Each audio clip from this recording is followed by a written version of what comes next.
This is the THV Garden Party with Tasha Carlock.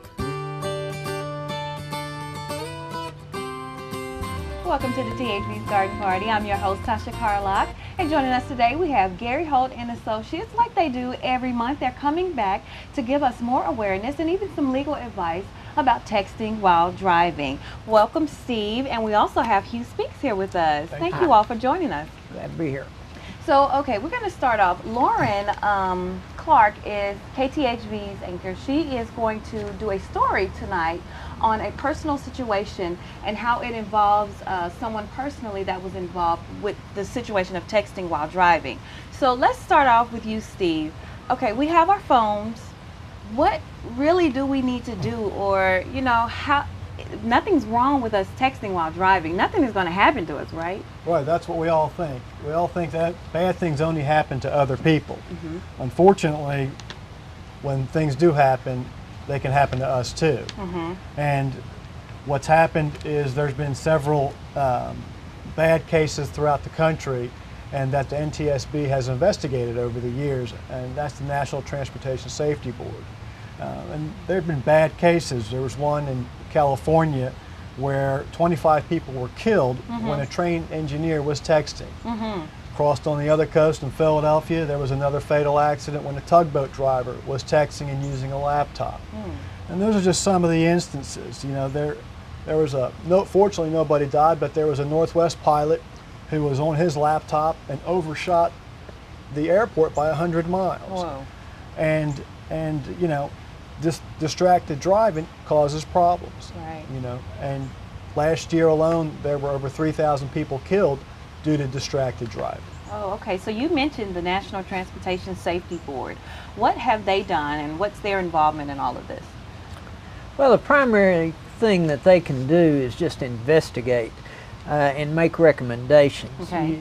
Sometimes we have to understand the difference between what they can do on a national level and the state level, and that varies.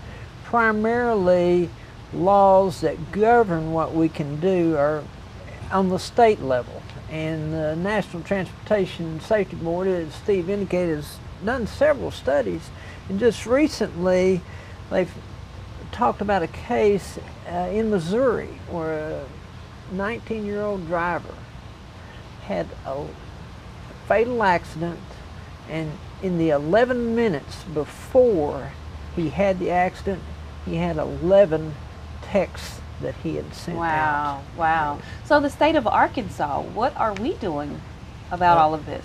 Unfortunately, we had our own tragedy too here, which resulted in what's called Paul's Law.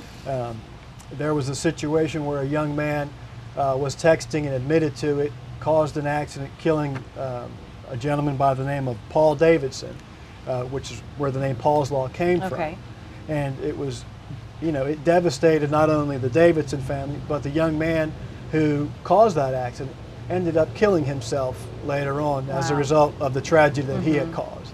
Now he devastated two families. Wow. Okay, so we have our cell phones, we're going to use our text messaging, but is there anything else that we possibly can do to kind of minimize this?